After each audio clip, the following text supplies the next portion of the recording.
My name is Immaculate Kassait. I am the Director of Voter Registration and Electoral Operation at IEBC.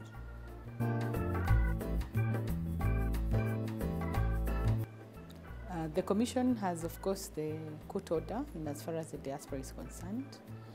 Currently, we are not registering the people in diaspora.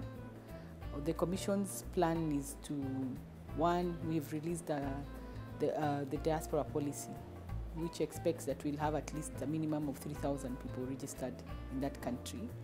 And after which we can then look into the issue of mapping of registration centers in the diaspora, and also subsequently, based on the data, consider the issue of registration towards 2017.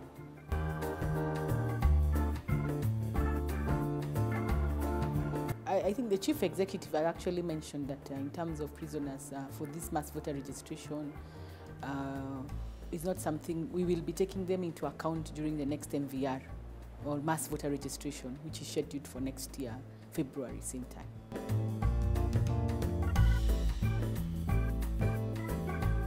We have several electoral malpractice related to registration of voters. The first one, of course, if somebody is caught printing or possessing the voters register. The other one is, of course, it's to do with the acknowledgement slip, if you're in possession or you're printing an acknowledgement slip. The other one, of course, if you damage or destroy the acknowledgement slip. Or the other one is actually giving false information during the application.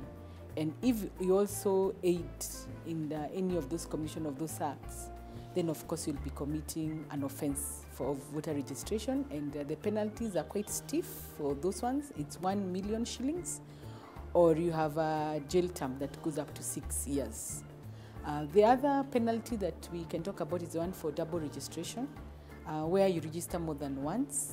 If you come and ask us to register you more than once, and you already have, you're already a registered voter, or making more than 2 applications, or applying to be registered as a voter, there's applying to be registered as a voter when you don't qualify. There's a penalty. The penalty is 100,000 shillings or in a jail term of up to 1 year. Those are basically the 2 categories of the penalties under voter registration.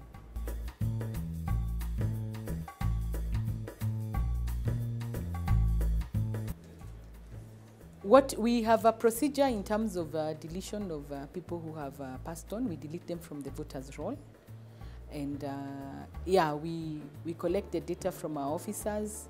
We then go and delete them from the system. We rely a lot in terms of this, in terms of collaboration with the registrar of births and deaths to give us that information with our officers on the ground. We also rely a lot on people who are at the local level, whether it's a hardman or a chief, because those are the people who are in direct contact with families, or they are applying for death permits and things like that, so that we are able to collect that information. Once we have the information, we then delete the individual from the deceased from our register.